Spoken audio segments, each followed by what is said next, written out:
तुम्हाला जर सत्तेवर बसवते तर आमच्या प्रश्नाचे उत्तर द्या ना.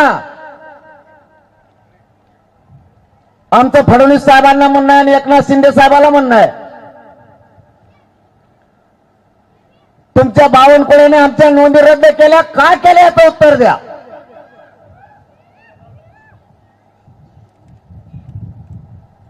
एकनाथ शिंदेनं शिरसाटांनी का नोंदी रद्द केल्याचं उत्तर द्या. का आमच्या मराठ्यांच्या लेकराच्या मुळावरती तुम्ही उठलात, उत्तर द्यायला जागाच नाहीये. जे 3 वर्षापासून आपण संघर्ष केला आणि पक्का आरक्षण घ्यायचं ठरवलं आणि मराठ्यांना पक्का आरक्षण मिळतंय बघून सगळ्यांनी मिळून कट रचला. काहीही करून मराठ्यांच्या मनात गैरसमज पसरायचा. नोंदी निघालेले प्रमाणपत्र टिकणार नाहीयेत हा गैरसमज पसरायचा, हे षडयंत्र रचलं गेलं आणि 2 दिवस सरकारने मीडिया ट्रायल घेतली. प्रमाणपत्र रद्द केले 4, जे कधीच रद्द होणार नाहीत ते. माझा मराठा समाज इतका खवळून का उठला तर त्याच्या लक्षात आलं ज्यांना आपण मोठं केलं तेच आता आपल्या पोरांना बरबाद करायला लागलेत म्हणून खवळून उठलाय. यांनी जी नोंद बोडके नावाची रद्द केली, ज्या मुलीची रद्द केली तिच्या भावाची व्हॅलिडिटी झालेली नोंद ही 1.5 वर्षापूर्वी सापडलेली आहे, व्हॅलिडिटी सुद्धा 1 वर्षाची आहे. अचानक असं काय झालं की ती नोंद रद्द केली. दुसरं शिंदे हंडे, दही हंडे यांची नोंद रद्द झाली. जिल्ह्याची जात पडताळणी सांगते या दही हंडेला कुणबी प्रमाणपत्रावरती आम्ही निर्णय देत आहोत की यांना व्हॅलिडिटी देण्यात यावी, असा निर्णय जिल्हा जात पडताळणी अधिकाऱ्याने तिघांनाही दिला. सकाळी कुणबी सकाळी रद्द, एका रात्रीत. एक तर तुम्ही आयुष्यात आम्हाला काही दिलं नाही, आम्ही कष्टाने मिळवलं ते तुम्ही खाऊ देत नाहीत. नेमकं मराठ्यांच्या लेकरांनी करायचं काय, मराठा समाजाने नेमकं करायचं काय? मी काय चुकीचं बोललो यांना? 1 वर्ष झालं देवेंद्र फडणवीसांना एका शब्दाने मी दुखवलं नाही. आपण आशा ठेवली माझ्या समाजाच्या लेकराचं कल्याण होतंय तर मला राजकारणाशी देणं घेणं नाहीये. मुंबईला गेल्यापासून आजपर्यंत 1 वर्ष होतंय, आपण एक शब्द सुद्धा त्यांना बोललो नाही.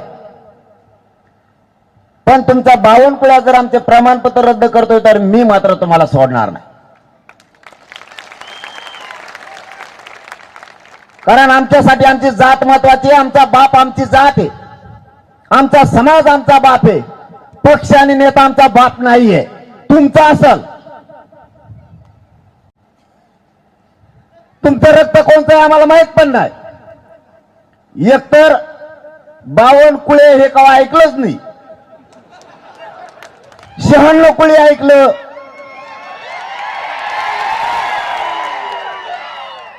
हे 52 कुळे कुंकड असतंय काय माहित. हे एकाएकीच कोणचं कुळ निघले, मुळ्यात ऐकलंय बा. कोमाचं वेगळं वेगळं, ही कोणची चुंबळे, असा प्राणी चित्र दिसतो. तोंड वेगळं, मागून बघितलं तरी सपाट, पुढून बघितलं तरी सपाट. ती पूर्वी एक हडप्पा संस्कृती होती बघा, मोहनजोदडो, त्यांच्यापेक्षा बेकार. बिचाऱ्याने त्याच्या माऊलीनं आईनं लहानपणी त्याला दूध फुकून पाजिलं नाही काय माहित, तसंच पोळलं त्याला एवढे होट झाले त्याचे.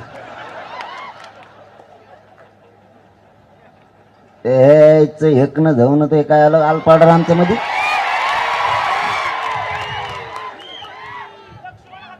तुला सोडित नाही भाऊ मी. तू मराठ्याच्या लेकरा बाळाच्या मुंडक्यावरती पाय दिलाय, तुला आता सुट्टी नाही. शिल्प बघितलं का तुम्ही अजिंठा लेणीचं? हा दिसतो तो कसला बोल, यगळाच दिसतोय, कोणत्याच मापात नाही. तो हा देवारा करणार मी, आणि तो यामुळे फडणवीसचा सुद्धा करणार. नाही तर मग चूक सुधारायची, नाही तर मग चूक सुधारायची. उदय सामंत साहेब म्हणलेत बघा, आम्ही आमची चूक सुधारत आहोत. ओके, म्हणजे भातावर वरण टाकल्यावर आम्ही आमचे सुधारण्यास तयार आहोत. म्हणलं ओके.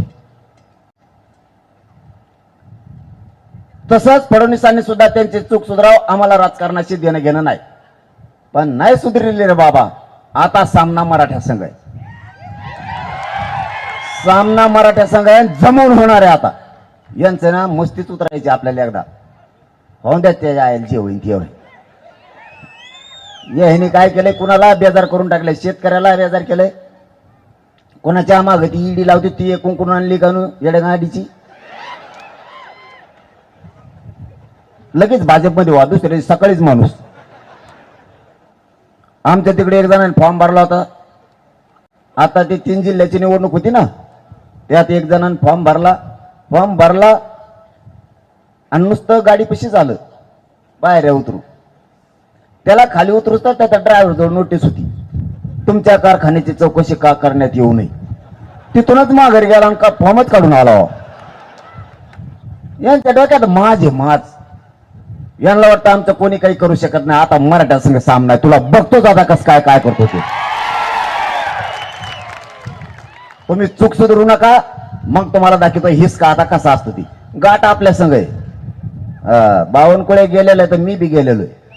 हो द्या, आता गेलेले टक्कर झाली. तू संघ बघतोच आता, आणि शिरसाटला पण बघतो, त्यालाही सुट्टी नाही. त्यांनी प्रमाणपत्र रद्द केली. यांची वाडावडी राजकारणाची, तू माझ्याकडे तू माझ्याकडे जाय. यांच्याच बळी आमच्या लेकराचे. आमच्या लेकराने काय केलं तुमचं? तुम्हाला मी बोललेलं माय बाप वाईट वाटत असेल, पण मी प्रामाणिकपणानं प्रत्येक कार्यक्रमात ही गोष्ट सांगतो. मी जे वाईट बोलतो, शिव्या देतो, तुम्हाला एखाद्या वाईट वाटत असेल, मलाही वाटतं देऊ नये, पण यांना भाषाच दुसरी कळत नाही, त्याला मी करू काय? बरं, सरकोलीच्या या मायबापाच्या शब्दावरती उद्यापासून बोलायचं मी बंद करतो. पण माझ्या एका शब्दाचा आधी उत्तर द्या. तुम्ही नका कस काय म्हणता, मीच बसत नाही. जर समाजातल्या माझ्या काही माया मावल्यांना लोकांना वाटत असलं की मी बोलू नये, तर मी बंद करतो. पण माझ्या प्रश्नाचा अगोदर तुम्ही सगळेजण उत्तर द्या. तुमचे आई बाप घरात बसलेत आणि तुमचा मुलगा दारात बसलेला आहे. तुमच्या दारात येऊन तुमच्या आई वडिलाला कोणीतरी शिव्या देतोय किंवा अपमान करतोय.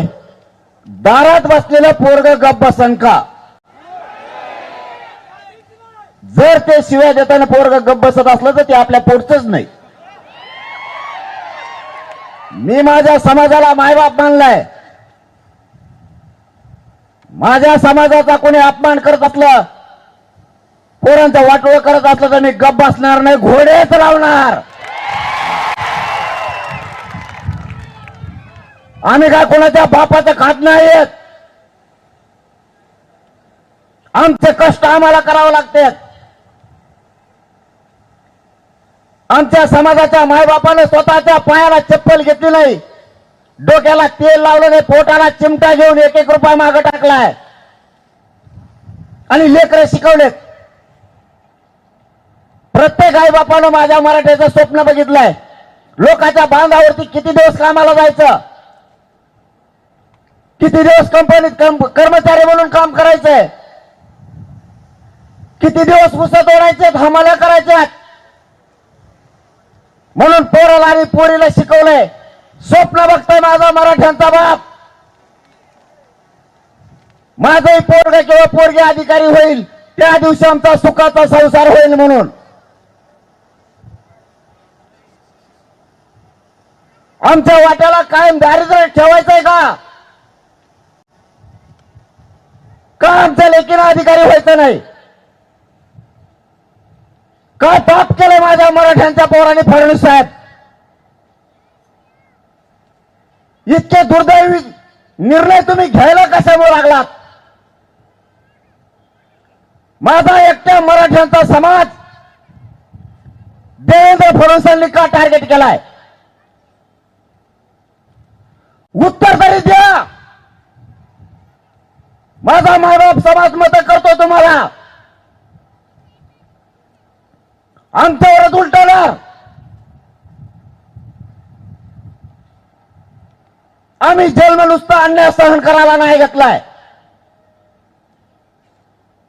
तुमची मगरुरी मी लवकर मोडून काढणार आहे. शेवटी स्वप्न आम्हाला पण आहेत आणि तुम्हाला पण सांगतो, राजकीय पक्षाला आणि राजकीय नेत्याला बाप मानायचा मराठ्यांनी बंद करा. ज्या दिवशी संकट येईल ना, ज्या दिवशी तुम्ही आजारी पडताल, तुमच्यावरती संकट येईल, त्या दिवशी तुमचा पोरगा किंवा पोरगी तुमच्या तोंडावून आणि पाठवून हात फिरायला येणार आहेत. राजकीय नेता विचारायला येणार नाहीये तुम्हाला. आपल्या पोटचे सोन्यासारखे लेकरं, आपला पोटचा गोळा वायाला जाऊ देऊ नका. या समाजाचा सन्मान वाढवणं आपली जबाबदारी आहे. इतके पोरं आणि पोरी शिकले, सुशिक्षित बेकार म्हणून घरी आहेत. शिक्षण लय महाग झालंय, आता नाही शिकू शकत आपण. आरक्षणातून तुम्हाला फीस माफ होणार आहेत, तुम्हाला सुविधा मिळणार आहेत, पैसे वाचतील. अधिकारी झाली तर सुखाचा संसार होईल. आपण वेगळ्या विचारानं बाहेर पडा. आता या पश्चिम महाराष्ट्राला म्हणलं जातं काही लोकांकडून, या लोकांचा भाग सदन आहे, यांच्याकडे बागायते आहेत, हे बाहेर येत नाहीत, हे एकजूट होत नाहीत. त्यांना खूप आहे. एकदा सरकोलीत येऊन बघ बरं मराठी किती जमलेत. काय कोण कोणाला नाव ठेवून भरोसाच नाही. टिंगला करण्यातच अर्धा आयुष्य गेलं. भरोसाच नाही लोकांचा. पश्चिम महाराष्ट्रातला मराठा हुशार झालाय, पहिला पण हुशारच होता, हे त्यांच्या लक्षात नाहीये. कारण मराठ्यांच्या लक्षात आलंय, एखाद्या वेळेस बागायती कमी झाली किंवा शेती जर कमी झाली तर पुढच्या 50 वर्षाचा जर विचार केला, आज कोणाकडे जर 2 एकर वावर असेल तर ते 10 गुंठ्यावर येणार आहे. कोणाकडे 10 एकर असेल ते अर्ध्या एकरावरती येणार आहे. हे हाल होणार आहेत. म्हणून लवकरच सावध मराठ्यांनी आत्ताच व्हायचं. तुमच्याच पिकातला उत्पन्न झालेला पैसा वाचणार आहे. पगार वाढला, पोरं नोकऱ्याला लागले, तुम्हीच पैशावाले होणार आहेत. म्हणून आत्तापासूनच आपल्या लेकरा बाळासाठी सगळ्या वस्तू, आपल्याला सगळ्या गोष्टी मिळवून ठेवायच्या. ही संघर्षच त्यासाठी सुरू आहे. मी माझ्या स्वार्थासाठी वैरी नाही झालो, या समाजाच्या लेकरा बाळासाठी सरकारचा वैरी झालोय. आणि माझ्यावर तर नुसते षडयंत्रच आहेत. कवा उठलं की षडयंत्र. फडणवीस साहेबांचं आणि शिंदे साहेबांचं हे आता डबल शेवटचं षडयंत्र होतं. शिंदे साहेब यांच्यात कस काय मिसळली याचाच मेळ लागला नाही. त्यांचा तांगा चांगला एका बाजूने पळत होता, यांच्या तांग्यात मध्ये घातला आणि स्वतःच चाक होरगडून घेणार आहेत ते आता. कारण मराठ्याचा या गर्दीत एकदा जर ते वरगाडले की वरगाडलेच, पुन्हा उठाव नाही होत. ज्यांना काड्या करायची सवय ते करणारच, पण बावनकुळ्याला मानावं लागत.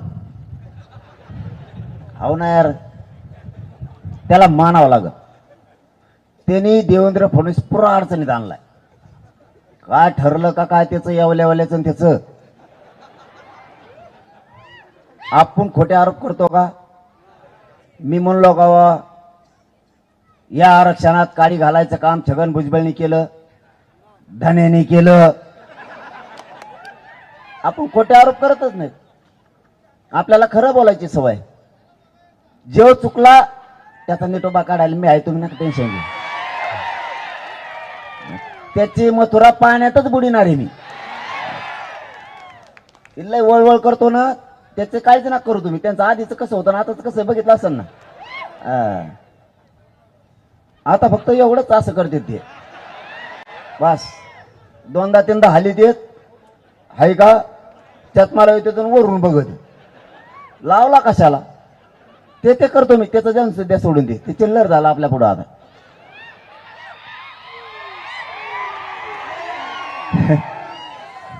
मी खोटे आरोप नाही करत कधी. बावनकुळेने चूक केली बावनकुळेच म्हणणार, शिरसाटने चूक केली शिरसाटच म्हणणार, बाकीच्या बळच नावं घेणार नाही. यांना आपल्यात खोडी करायची गरज नव्हती. पण बावनकुळेने एक काम चांगलं केलंय. मराठ्यांच्या नोंदी करून मराठ्याच्या नेत्याला खुन्नस दिली. सगळ्या पक्षातले भाजप, शिवसेना, राष्ट्रवादी, काँग्रेस, बेसराम सगळ्या पक्षातल्या नेत्याला खुन्नस दिली बावनकुळ्यांनी. तुमच्या छातीवर नाचून मराठ्याच्या नेत्याच्या मी तुमच्या मराठ्यांचे प्रमाणपत्र रद्द करू शकतो ही खुन्नस मराठ्यांच्या नेत्याला त्यांनी दिली. मराठ्याच्या नेत्याने सुद्धा मराठ्याचं रक्त असल्यासारखं अजिबात वागू नये. एखादा गारीगार ऐकणाऱ्याचं रक्त असल्यासारखं वागावं.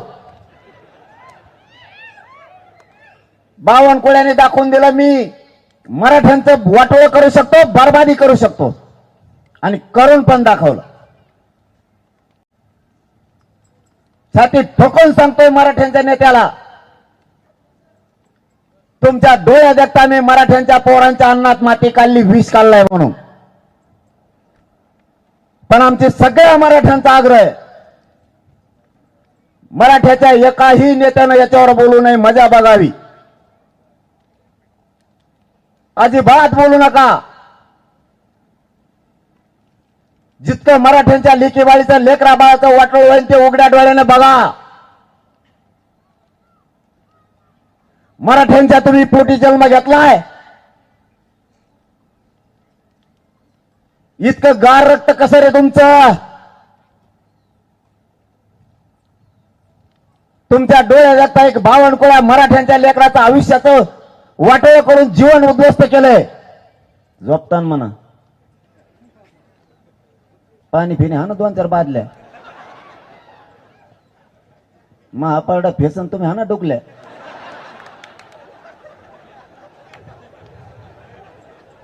लय जाऊ घडकलाय हो. आपण ना फुगीर जाऊनच लय येत. आपण फुगीरीच्या बाहेरच जायनात आणखी. तो मोबाईल पडला ते लाईव्ह काय होत ती त्याच घेण नाही. बावनकुळ्याचं इंजेक्शन आता त्या बावनकुळ्याला जाणारच इंजेक्शन दिल्याशिवाय तो बी ठेकायला येत नाही. आता आपण फक्त मोठेपणातून बाहेर आहे. आपली नस लोकांना कळाली. मराठ्यांना काय बोलल्यावरती काय होतं. टाइम आहे तुम्हाला बोलू का.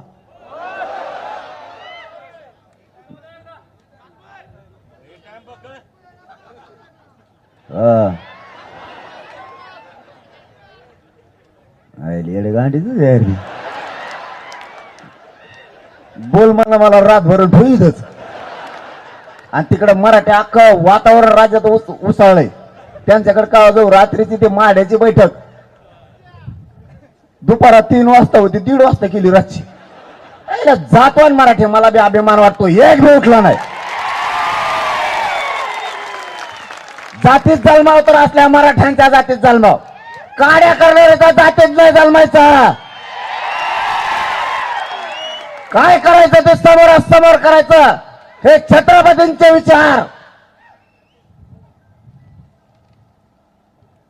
नीतीच्या डोक्यात घेऊन मराठा नाही जगात. आपल्याला आता बदलायचंय. आधी जात नंतर पक्ष. बाप जातीला मानायचं, समाजाला मानायचं, नेत्याला आणि पक्षाला नाही. तुम्ही अवश्य सगळ्या पक्षात राहा. आमचं मराठ्यांचं काय दुमत नाही, पण जातीला जेव्हा संकटात सापडेल त्या दिवशी सगळे मराठी एका जागेवरती जातीसाठी उभा राहिले पाहिजे. तुम्ही कुठे राहा, तुम्ही भाजपात राहा, शिवसेना, राष्ट्रवादी, कोंकण बिरा, काय म्हणणं नाही आमचं. पण ज्या दिवशी जातीचा प्रश्न येईल त्या दिवशी सगळ्यांनी एका बाजूने राहायचं, तरच समाज टिकणार आहे. आता आपल्याला बदलायचंय. ए यार बुळबुळ बंद कर ना, हे मागच्याच लय काड्या करतात हमेशा.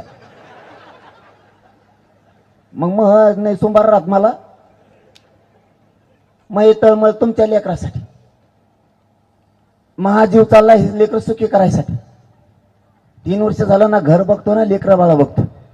माझ्या समाजाचे लेकर लेकीबाळी कशा मोठ्या होत्या याच्यासाठी मी आटापेटा चाललेला आहे. कधी मरण मला माहित नाही, मी इतक्या वेदना आहेत मला शरीरात, तरी मी जीवघेणा निर्णय समाजाच्या हितासाठी घेतोच.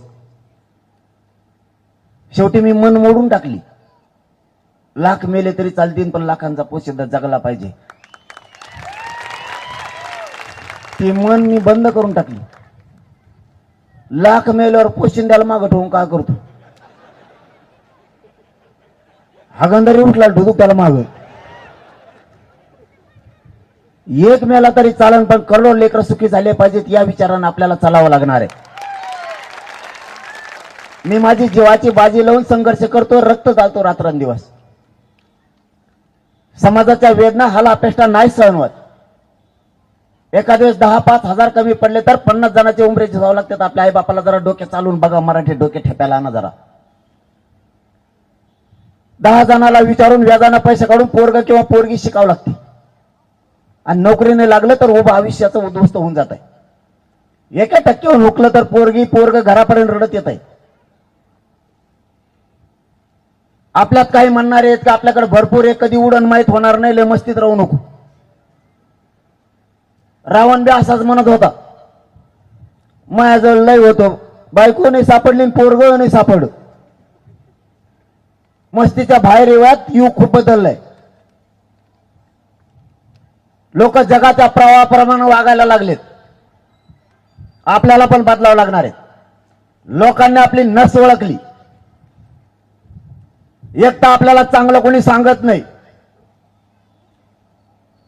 आपल्याला जुनं आठवण करून देणारी संख्या लय मोठी आहे, बावनकुळ्यासारखी. चांगलं कोणी सांगतच नाही. आपल्याला पुरे विचार बदल करावं लागणार आहेत. आपल्याला लोक फुगिणारे लई आहेत. इथून पुढे मराठ्यांनी फुगायचं नाही, फुगीर वागायचं नाही. पैशावर व्हायचं कष्ट करून, मग शान के साथ इन करून गॉगल लावून हिंडायचं. रात्रंदिवस आई बापा संग शेतात कष्ट करू लागायचे. मिळेल ती नोकरी करायची, लागल ती व्यवसाय करायचा आणि चिकाटीना करायचा. 2-3 दिवस हॉटेल टाकीत, 15 दिवसांनी बंद. गेला म्हणले साहेबाच्या प्रचाराला. पॉम्पलेट चिटकायला कोणीच नव्हते. साहेब मायाला परिवारातले जवळचे, साहेबामुळे मला जावंच लागतं. साहेबाची मान खाली होता कामा नाही. आणि याचे आई बापा मेले शेतात कामं करू करू, आणि याला साहेबाची मान खाली नेऊन द्यायची. साहेब याला इचिरित नाही. एखादी बारका आम्हाला 100-150 रुपये प्यायला देत असं, त्याच्यावर त्या 150च्या सगळ्या गावाला विषय देत येते. आपल्याला आपल्या विचारात बदल करावा लागेल. कष्ट करायचा शिका, स्वाभिमानी समाज बना. आपल्याला फुगीत येत. एखादा आपल्याला पाटील म्हणलं, यांनी 150 कप चहा सांगितलाच, फुगीर जाऊन ये. त्याला म्हणा मुतपी ना तिकडे जाऊन, चहा नाही सांगत आणि काहीच नाही सांगत. कवर वायाला घालता रे समाज. ह्या माय माऊल्याच्या डोळ्यात पाणी आणायची जबाबदार तुम्ही आहेत.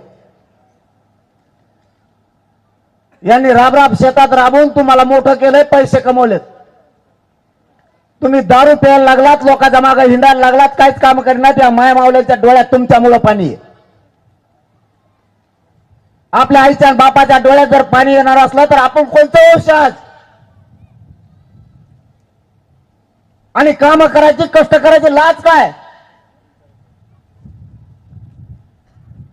कुणी काही पण फुकीत. इकडून तिकडून मराठा बदलायचा अंदाज दिसला लगेच मित्र आपल्याला चिटकतो बावनकुळ्यासारखा. मराठ्याचे वाद थोडे कमी व्हायचा अंदाज दिसला की बावनकुळ्या आलाच. हडप्पा मोहनजोदडो इतिहासात होता बघ एक धडा, एवढं दिसायचा हुकूम लोकांना. मराठ्याचं जुळायला लागलं, हळूच देण्यात आणून देणार. तुपल्या आजाला त्या टायमाला यांनी 5 मतांनी पाडिलं होतं. झालीच कुठं कुठे मराठी सुरू. हे बावनकुळ्यासारखे मित्र आहेत आपल्याला. उलचिक मराठे एकत्र यायला लागले. तुपल्या आजीला आणि तुपल्या आईला त्याने लग्नाला बोलिलंच नाही, बोलिलं त्या टायमाला कुकूच नाही लावलं. आपण भंडारावरून नकून लावून देतो नाही कुकू. साध्या साध्या कारणानं आपले घर तुटले. जी बांध फोडायला नाही पाहिजे तोच बांध नेमका आपण फोडणार. 1 एकर जास्त घेणार, बांध फोडून 3-4 लाख रुपये तिकडे घालण्यापेक्षा परत वरून म्हणणार माळावरचं गेलं तरी हरकत नाही, पण याची जिरायचीच. म्हणजे माळावरचं गेलं आणि याचीही जिरली नाही. आपण ज्या खोडी आहेत ना त्या पुऱ्या बंद करा. समाजाला हिताच्या गोष्टी द्या. समाज उंचीवर न्यायचा असला, त्याची प्रतिष्ठा कमी होऊ द्यायची नसली, आपल्याला बदलावं लागणार आहे. एकमेकाच्या बांधा नाही फोडायची. 5-5 पिढ्याचं वैर झालंय आपलं. बोलाना सुद्धा त्या बांधापायी. बांधाचे भांडणं करायचे नाही. आणि आणखीन एक काम, दारू कुणी पेजवू नका. पिणारच आवडाला का कळून लय उंबले दांडी मला येड्यात काढी. ते गोड बोलून खाली उतरीत, चला चला थोडत जायचं आणि मलाच भोरगडीत येत. आणि बाजूला सारखा सारखा तेच म्हणतात आणि मलाच तुडीत येत. आणि बाजूला सारखा म्हणतात सरकी तू कुणाला. मला चिवरू चिवरू बेजार केलं. एवढ्या जागात मग ढोपर मोड होते हाणू हाणू. हे कोपर हाणतोय, ते कोपर हाणतोय, काही गुडघ्याने हाणतात असे. आणि परत म्हणतात पाटाला लागून द्यायचं नाही, पाटील आपले. आणि खपा खप गुडघे हाणतोय मागून.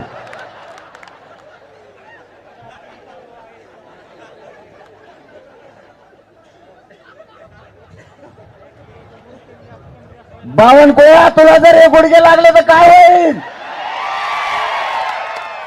लय चौताळेत मराठी आता. मला गुडघेऊन कळालंय किती चौताळेत. दंडुक जर उचललं तर मूडच तर सोडित नाही जाता. मला इमानदारी सांगा, खोटं बोलायचं नाही. ते बरोबर नाही, दुसरं विचारवले मी. एकाने खोटं बोलायचं नाही. मी समाजाला खोटं बोलत नाही, तुम्हाला मायबाप मानलेलं आहे. इथं दारू कोण कोण पितो वर हात करा बरं.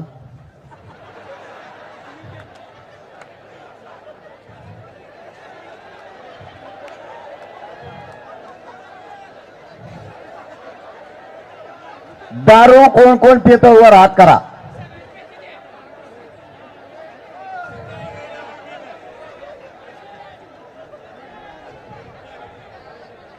इकडं हात वर नाही झाले याचा अर्थ लय मेंबर दिसते तो इकडं.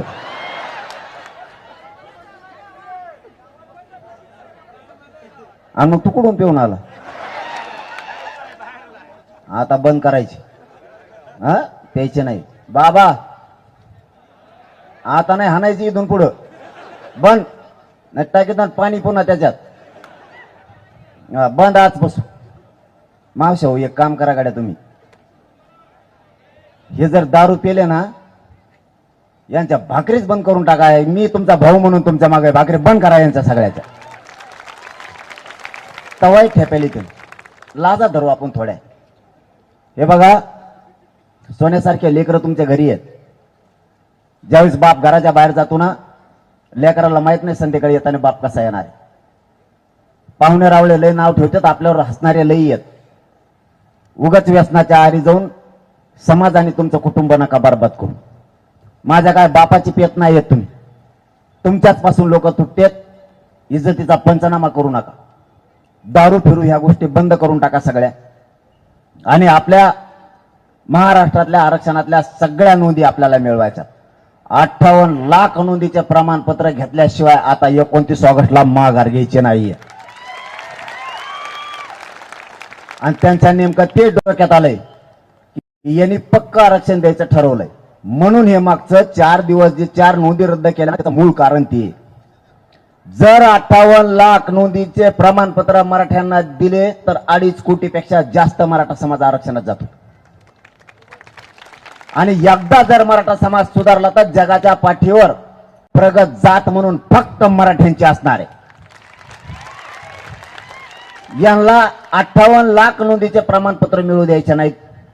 याच्यासाठी गैरसमज मराठ्यात पसरला. पण खरंच मी पण नशिबाने, मराठा समाजही नशिबाने, नियती आपल्या मराठा समाजाच्या बाजूने होती म्हणून जमलं. यांनी 4 नोंदी रद्द करून मराठा समाजात गैरसमज पसरला की हे प्रमाणपत्र टिकणार नाहीये, त्या नोंदी टिकणार नाहीये. यांनाच माहित होतं की हेच पक्क आरक्षण आहे. 150-200 वर्षापूर्वीच्या नोंदी आहेत त्या रद्द नाही करू शकत. कारण स्वातंत्र्यपूर्व काळात जे कोणाची जात जनगणना नोंदली होती त्यावेळेस हेतू नव्हता.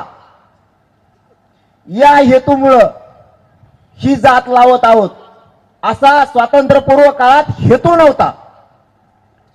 जी रियालिटी होती, जी सत्यता होती ती मांडली गेली होती. आता हेतू आहे. त्यावेळेस कुणबी नोंद केली गेली. पुढे जाऊन आरक्षण मिळणार आहे कोणालाही माहित नव्हतं. ज्या ज्या जातीची जात लिहिली त्यांनाही त्या काळात माहित नव्हतं की पुढे गेल्याच्या नंतर आरक्षण मिळणार आहे. सारा वसुली करण्याच्या कारणानं ज्या त्या वेळेस शेती कसणाराकडे त्या कुणबी लिहिलं जायचं, म्हणजे सारा वसूल करायला त्यांना सोपं जायचं. म्हणून यांच्या डोक्यात आलं 58 लाख नोंदी म्हणजे मराठ्यांचं पक्क आरक्षण आहे. आणि मी मात्र ते पक्क देण्यासाठी लढतोय. मग यांच्यात चलबेचल सुरू झाली. शेवटचा डाव काय टाकायचा तर मराठ्यात गैरसमज पसरायचा. कारण लाखो पोरांनी पोरीने ऍडमिशन कुणबीतून घेतलंय. त्यांच्यात गैरसमज झाला पाहिजे की जरा आता ऍडमिशन गेलं, नोकरी गेली, आता करायचं काय. पुरा समाज टेन्शन मध्ये आणायचं ठरवलं होतं. परंतु नियती मराठ्यांच्या बाजूने होती. मला कळालं बावनकुळेंनी पत्र काढले नोंदी रद्द करा म्हणून. मंत्री संविधानाच्या पदावर बसल्याचं असल्याच्या नंतर कायद्याच्या चौकटीत मंत्र्यांनी काम करायचं असतं. कशाच्या बद्दलची इन्व्हेस्टमेंट आपण करून देतो याच्याकडे बारकाईने लक्ष ठेवावं लागतं. आपण कायद्याच्या चौकटीत बसलोत, आपण कायद्याच्या पदावर बसलोत म्हणून कसलाही निर्णय घ्यायचा नसतो. मूर्खातला मूर्ख मंत्री सुद्धा मराठ्यांचे प्रमाणपत्र रद्द करा म्हणून लिहून देऊ शकत नाही, पत्र नाही काढू शकत. एवढी